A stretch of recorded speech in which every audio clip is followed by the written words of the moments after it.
Assalamualaikum warahmatullahi wabarakatuh. Alhamdulillahi rabbil alamin. Wassalatu wassalamu ala sayyidina Muhammadin sayyidil anbiya'i wal mursalin wa ala alihi wa sahbihi ajma'in. Wala haula wala quwwata illa billahil aliyyil azim. Sallu ala rasulina Muhammad. Sallu ala tabibi qulubina Muhammad. Sallu ala syafi'i dhunubina Muhammad. Allahumma salli ala Muhammad wa ala ali Muhammad. A'udzu billahi minasyaitonir rajim. Bismillahirrahmanirrahim. Wa'bud rabbaka hatta ya'tiyakal yaqin. Shadaqallahul azim. Wa balagha rasuluhul karim. Wa nahnu ala ma qala khaliquna wa raziquna wa maulana minasyahidina syakirin biqalbin salim. Pemirsa yang berbahagia, pada kesempatan ini saya berpesan khususnya untuk diri saya sendiri dan pemirsa yang berbahagia agar meningkatkan takwa kepada Allah Subhanahu wa Ta'ala dengan selalu berusaha sungguh-sungguh melaksanakan perintah Allah dan selalu berusaha sungguh-sungguh meninggalkan larangan Allah. Hanya takwalah yang mampu menyelamatkan manusia di dunia dan akhirat. Takwa merupakan sebaik-baik bekal. Sebagaimana firman Allah Subhanahu wa Ta'ala dalam surat Al-Baqarah ayat 197. Wa tazawwadu fa inna khairaz zati taqwa wattaquni ya ulil albab. Yang artinya wallahu a'lam bimuradih, dan carilah kamu bekal, sesungguhnya sebaik-baik bekal adalah takwa, dan bertakwalah kepada orang-orang yang berakal. Pemirsa yang berbahagia, Utsman bin Hasan bin Ahmad Asy-Syakir Al-Haubawi, pengarang kitab Durratun Nasihin, meriwayatkan bahwa sebelum menciptakan akal dan nafsu yang akan diletakkan pada diri Nabi Adam dan anak cucunya, ini Allah berdialog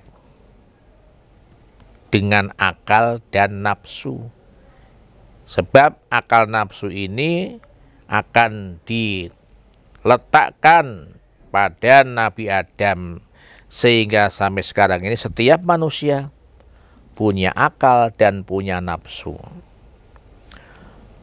Qalallahu al-aqla. Yang pertama, akal ditanya oleh Allah Subhanahu wa Ta'ala. Man ana wa man anta. Siapa saya dan siapa kamu? Ini pertanyaan Allah kepada akal. Akal dengan penuh tawadhu, penuh andab asor, menjawab pertanyaan Allah. Ajabal aqlu anta rabbi wa ana abdukal dhaif. Panjenengan itu Tuhan kami, panjenengan itu Gusti kami. Wa ana abdukal dhaif, dan aku hambamu yang lemah, hambamu yang serba kekurangan. Ya. Dari sikap yang baik jawaban yang baik ini Allah memberikan kemuliaan kepada akal sebagai makhluk yang mulia. Lalu giliran nafsu. Nafsu ditanya oleh Allah Subhanahu wa taala, "Man ana wa man anta?" Siapa saya, siapa kamu? Nafsu menjawab, "Ana wa ana, anta wa anta." Aku ya aku, kamu ya kamu. Dengan ketus jawabannya itu. Tidak sopan jawabannya itu. Aku ya aku, kowe ya kowe. Gitu ya. Nah, ini sikap nafsu yang tidak punya kesopanan kepada Allah Subhanahu wa taala. Dari kesembronoannya ini, akhirnya nafsu ini disiksa, dimasukkan neraka selama 100 tahun. Dibakar, digodok 100 tahun. Selesai dimasukkan api neraka 100 tahun, kemudian ditanya lagi. Pertanyaan yang sama. Man ana wa man anta, kata Allah. Aku siapa, kamu siapa? Ternyata masih bandel nafsu, jawabannya sama. Ana wa ana, anta wa anta. Aku ya aku, kowe ya kowe. Dengan jawaban yang sangat tidak sopan. Akhirnya nafsu ini disiksa kembali. Dimasukkan neraka ju. Neraka yang siksanya itu berupa haus dan lapar selama 100 tahun. Nah, baru nafsu ini menyerah kalah setelah dimasukkan neraka ju, neraka lapar dan dahaga. Nah, maka kemudian ada yang mengatakan ini menjadi syariat puasa. Artinya puasa itu bisa menghilangkan nafsu, ya kan? Nafsu apa saja. Bahkan daun Nabi, kalau kamu, ya, ada satu hadis mengatakan, ya, ya ma'asyaras syabab, man istata'a minkumul bata falyatazawwaj. Ini perintah pemuda supaya nikah.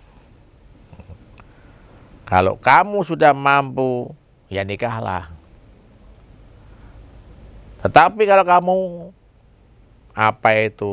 belum mampu tapi nafsunya menggelora, ya disuruh puasa.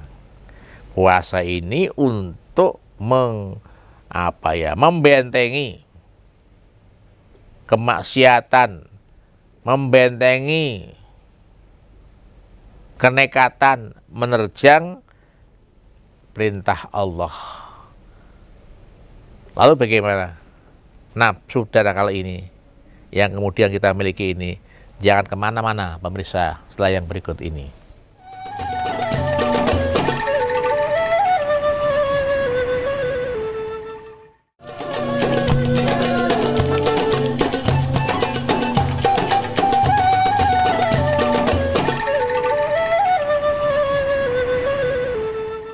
Pemirsa yang berbahagia, kita sering ketika mendengar kata nafsu langsung kita beranalog bahwa nafsu selalu jahat, selalu buruk. Padahal tidak demikian. Ada nafsu yang baik, ada nafsu yang buruk. Bahkan hidup ini dibutuhkan nafsu. Tanpa nafsu tidak ada dinamika hidup. Tidak ada inovasi. Kita pingin menghasilkan panen yang banyak, kan harus punya nafsu, nafsu nanam padi. Kita ingin kenyang, ya kan nafsu makan harus kita timbulkan, ya kan? Kita pingin sholatnya rajin, ya harus ada nafsu yang timbulkan. Ini nafsu-nafsu yang baik. Nah, kita pingin maksiat, lah ini nafsu yang tidak baik. Jadi nafsu itu harus dikelola, diarahkan supaya menjadi nafsu yang baik, sehingga ada nafsu amarah, nafsu an-nafsul amarah, nafsu yang tidak baik, dan nafsu lawamah juga ada nafsu yang baik-baik. Imam Ghazali berkata dalam Ihya Ulumuddin, kebahagiaan itu ketika manusia mampu menguasai nafsu. Kesengsaraan itu ketika saat manusia dikuasai nafsu. Jadi kalau kita mampu menguasai nafsu, itulah kebahagiaan. Tapi sebaliknya, kita termasuk orang yang sengsara kalau hidup kita dikuasai oleh nafsu. Peringatan Imam Ghazali ini mendorong kita supaya benar-benar memposisikan akal dengan sebaik-baiknya, supaya benar-benar meletakkan nafsu sesuai dengan tempatnya. Jangan sampai kita dikuasai nafsu, tapi nafsu harus kita kuasai, kita arahkan menjadi nafsu yang baik, nafsu mutmainnah.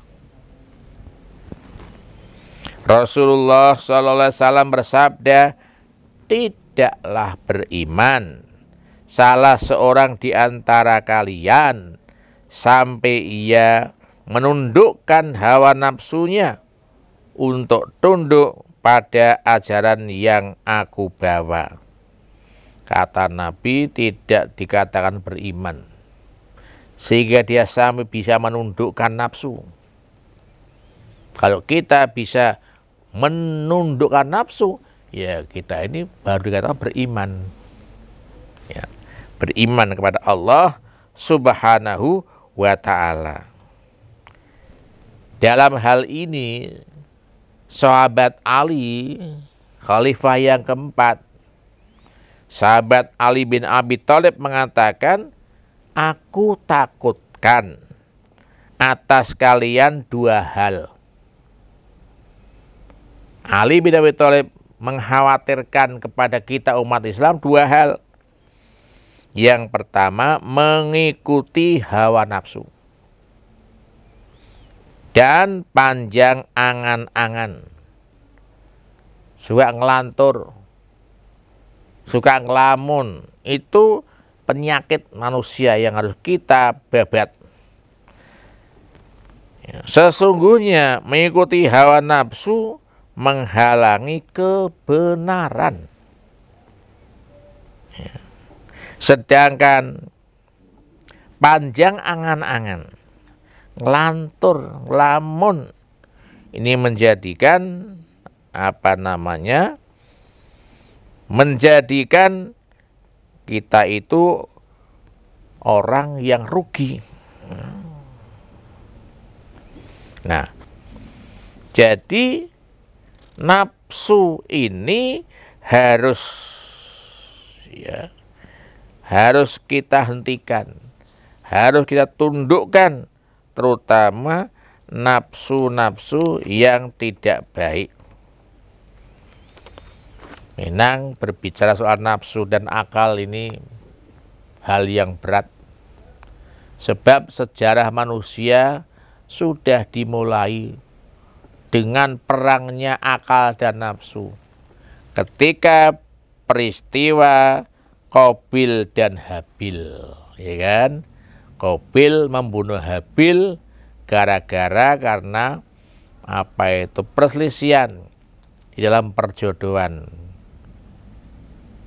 Perintah Allah anak Adam yang ganteng kawin dengan yang tidak cantik, sedang anak yang tidak ganteng dinikahkan dengan gadis yang cantik.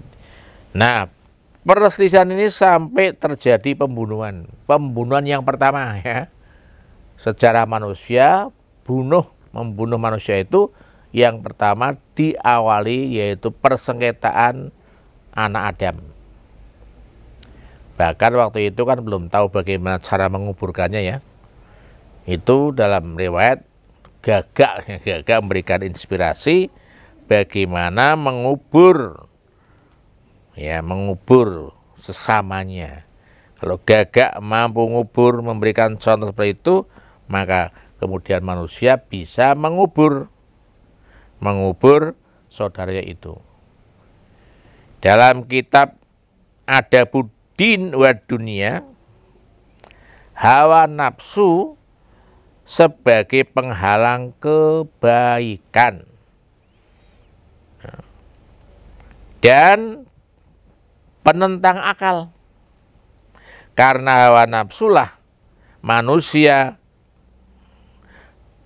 memiliki akal buruk, melakukan perbuatan yang memalukan dan merusak kehormatan. Nah, nafsu ini menggiring kita untuk berbuat yang tidak baik, berbuat maksiat. Abdullah bin Abbas mengatakan, hawa nafsu sebagai Tuhan yang disembah selain Allah. Manusia menjadikan standar baik dan buruk hanya berlandaskan hawa nafsu. Nah, ini di sini salahnya. Di sini kelirunya manusia menjadikan hawa nafsu sebagai standar hidup, ukuran hidup. Maka dalam surat Al-Jasiyah ayat 23 Allah berfirman, afara'aita manittakhadha ilahahu hawahu.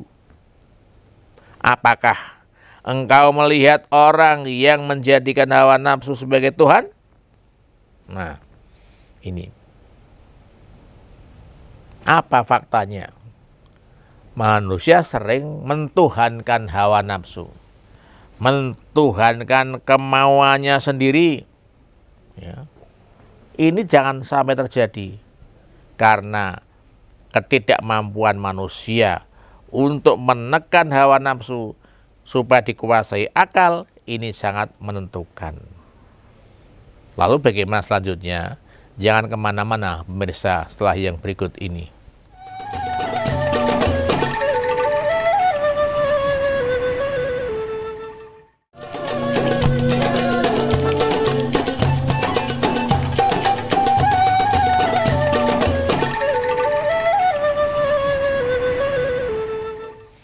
Pemirsa yang berbahagia, Rasulullah bersabda, ta'atus syahwat da'un wa isyanuha dawaun. Taat, tunduk terhadap syahwat, terhadap nafsu adalah penyakit. Sedangkan menentangnya adalah obat. Kita harus menentang hawa nafsu. Menentang syahwat karena nafsu itu penyakit. Nah, obatnya kita tentang. Kita lawan nafsu itu.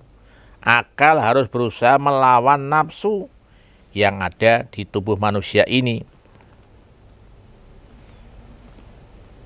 Dalam surat An-Nazi'at ayat 40 sampai 41 Allah berfirman, wa amma man khafa maqama rabbih wa nahan nafsa 'anil hawa fa innal jannata hiyal ma'wa. Dan adapun orang yang takut, orang yang khawatir, ya, yaitu terhadap kebesaran Allah, dan khawatir menghindari nafsu, meninggalkan hawa nafsu, maka orang ini akan menempati surga. Fa innal jannata hiyal ma'wa, tempatnya adalah surga. Manusia yang takut pada Tuhannya dan mampu menahan nafsunya, ini orang yang selamat. Dengan takut kepada Allah, kemudian menahan nafsu, mengarahkan nafsu yang tidak baik supaya menjadi nafsu yang baik. Dorongan nafsu ini harus kita perhatikan betul. Allah berfirman dalam surat Yusuf ayat 53, wa ma ubarri'u nafsi innan nafsa la ammaratum bisu illa ma rahima rabbi inna rabbi ghafurur rahim. Dan aku tidak menyatakan diriku bebas dari kesalahan, karena sungguhnya nafsu itu selalu mendorong kepada kejahatan, kecuali nafsu yang diberi rahmat Allah. Rahmat Allah oleh Tuhanku, ya, sesungguhnya Tuhanku maha pengampun, maha penyayang. Jadi di dalam surat Yusuf ini menyatakan fakta yang ada, memang kita itu punya nafsu, sehingga kita kadang berbuat salah, dan kita harus berusaha untuk mengarahkan nafsu itu menjadi nafsu yang baik. Nah, nafsu-nafsu yang baik, nafsu-nafsu yang buruk, itu nafsu apa saja? Di sini ada 7 tingkatan nafsu. Nafsu yang baik, nafsu yang buruk. Yang pertama adalah nafsu an-nafsul ammarah. Nafsu amarah. Nafsu ini pasukannya ini, ya. Antara lain adalah hasud, sifat hasud, sifat iri, sifat dengki, sifat kongkiren, itu termasuk tergolong sifat amarah, an-nafsul ammarah. Lalu ada sifat khirzun, ya, sifat yang ingin menguasai segala-galanya. Sifat sombong, ini masuk sifat amarah. Dengan kesombongannya itu, dengan sifat amarah ini timbul rasa sombong, merasa paling hebat, merasa paling nomor satu, yang lain di bawahnya. Nah, nafsu amarah ini harus kita basmi, harus kita lawan. Jangan sampai ada nafsu amarah bisu, nafsu yang tidak baik. Yang kedua adalah an-nafsul lawamah, nafsu lawamah. Di sini adalah seperti nafsu buruk sangka, suudzon, termasuk nafsu lawamah. Selalu suudzon, lebih-lebih suudzon pada Allah. Kita tidak boleh berprasangka buruk kepada Allah, karena Allah itu punya skenario luar biasa. Ya. Saya sudah pernah bercerita, ada orang sudah beli tiket untuk naik kereta api, tetapi kemudian karena ada hambatan dia kepancal. Kereta sudah berangkat saat dia sampai di stasiun. Nah, di sini kan kadang kita berprasangka buruk, ya. Aduh, sudah beli tiket kok ketinggalan kereta. Bahkan kadang saya menyalahkan Allah. Ternyata kemudian prasangka buruk ini tidak sejalan dengan ketentuan Allah. Orang tadi naik bis, sampai di Tegal ada berita bahwa kereta api terguling. Baru dia berpikir, kalau saya naik kereta api berarti saya jadi korban. Ini berarti tidak memikirkan skenario Allah. Maka kita harus menghindari prasangka-prasangka buruk apapun yang kita hadapi di dunia ini. Jangan mudah suudzon, berprasangka buruk, baik kepada Allah maupun kepada sesama manusia. Kadang kita kan suka menduga-duga, wah dia di sana pasti berbuat seperti ini. Itu orang kan suudzon, berburuk sangka. Ini nafsu, an-nafsu lawamah. Kemudian nafsu lawamah ini ada ujub, bangga diri, membanggakan harta bendanya, mengembangkan ilmunya, membanggakan keturunannya. Saya ini keturunan kiai yang luar biasa, keturunan habaib, keturunan raden dan sebagainya. Ini ujub. Ya. Dengan ilmunya, saya pernah belajar di sana, pernah mondok di sana sekian tahun, belajar luar negeri sekian tahun. Itu ujub. Maka kita hati-hati, karena memang setan mendorong orang supaya merasakan bangga diri, ya, bangga diri. Termasuk an-nafsul lawamah adalah sifat ghibah, ngerasani, glendengi, ngomongi orang lain, melihat orang lain dari sisi negatifnya saja. Apapun yang diperbuat orang lain selalu dilihat negatifnya. Kita harus jujur ketika melihat orang lain, tentu ada sisi negatif dan positif. Tetapi kalau orang sudah punya sifat ghibah, selalu saja melihat negatifnya. Ibarat gajah di kelopak mata tidak tampak, tapi kuman di seberang lautan tampak. Nah, bagaimana pengembangannya sifat an-nafsul lawamah ini? Jangan kemana-mana pemirsa, setelah yang berikut ini.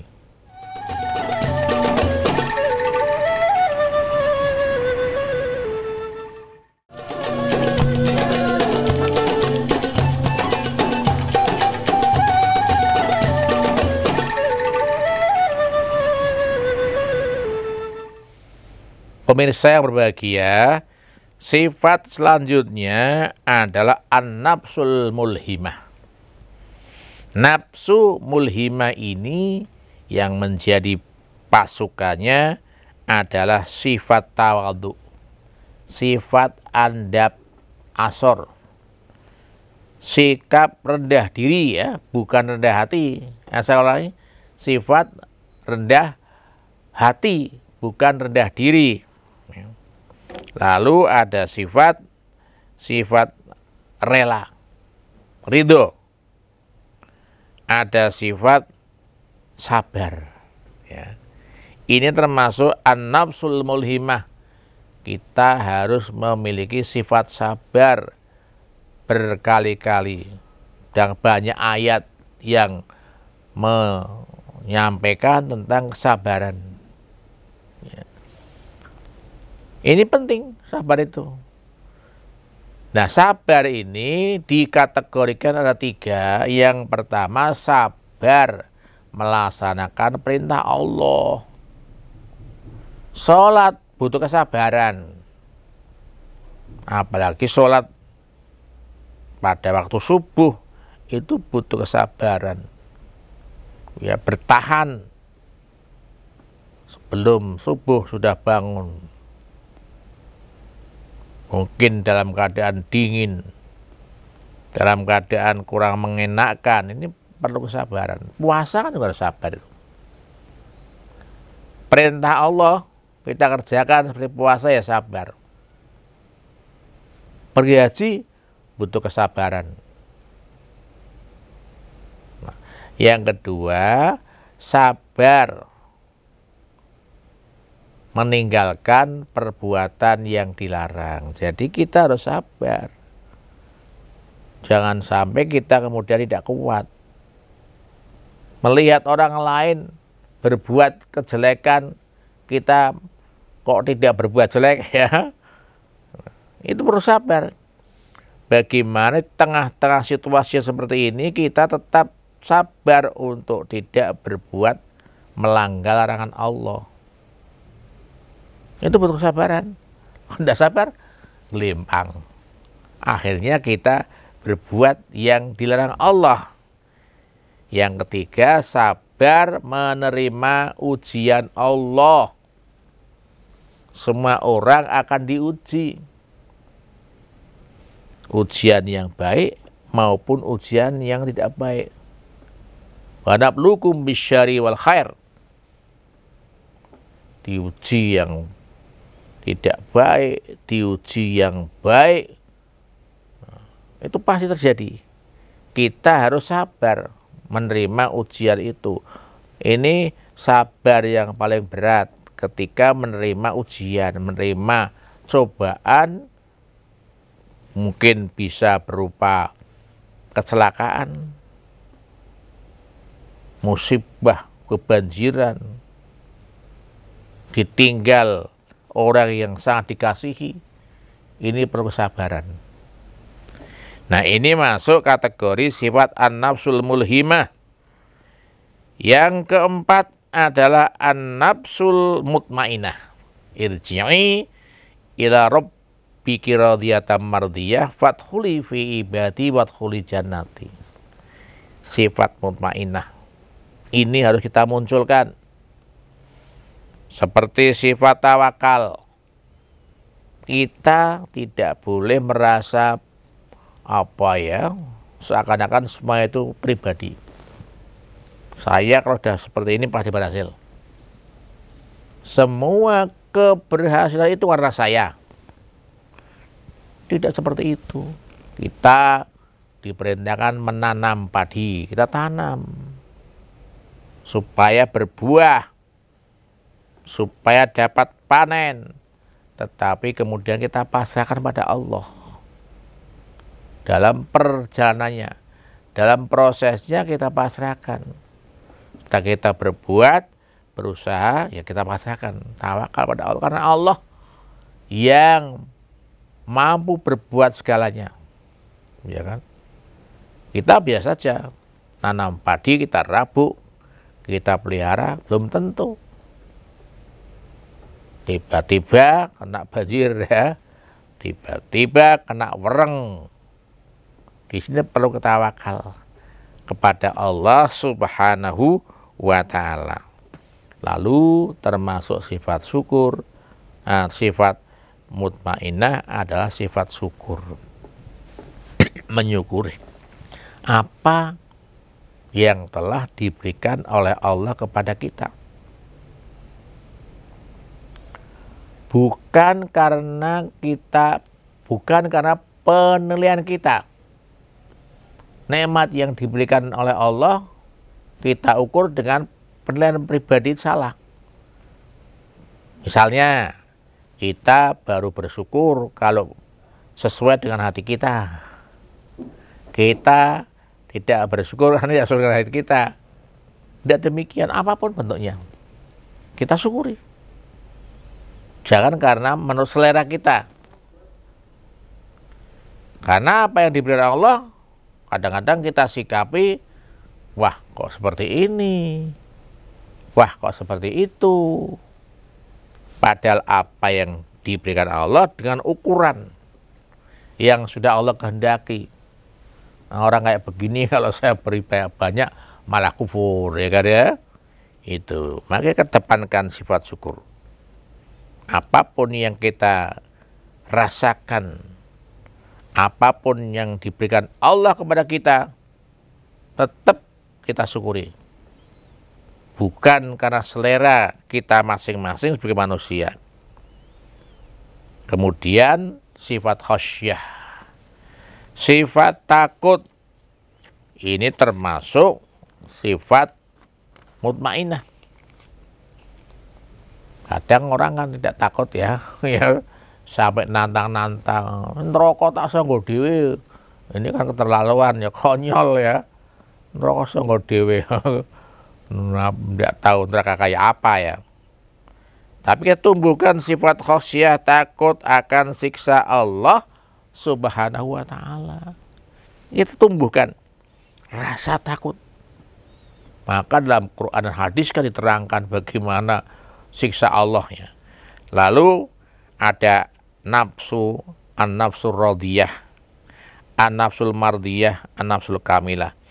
Jadi 7 nafsu ini, yang 2 termasuk nafsu yang buruk, yang 5 termasuk nafsu yang baik. Nah, tugas kita adalah bagaimana mengelola nafsu yang buruk itu menjadi nafsu yang baik, menjadi nafsu mutmainnah. Nah, mudah-mudahan kita mampu mengelola nafsu kita. Demikian, sekelumit segala pitutur, segala khilaf dan salah sampai istighfar pada Allah. Astaghfirullahaladzim. Kepada pemirsa saya menyampaikan afu minkum.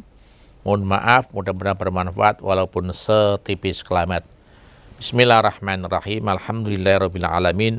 Allahumma shalli ala dzatil mukamalah wa rahmatin munazzalah ala sayyidina Muhammadi wa ala alihi wasallam.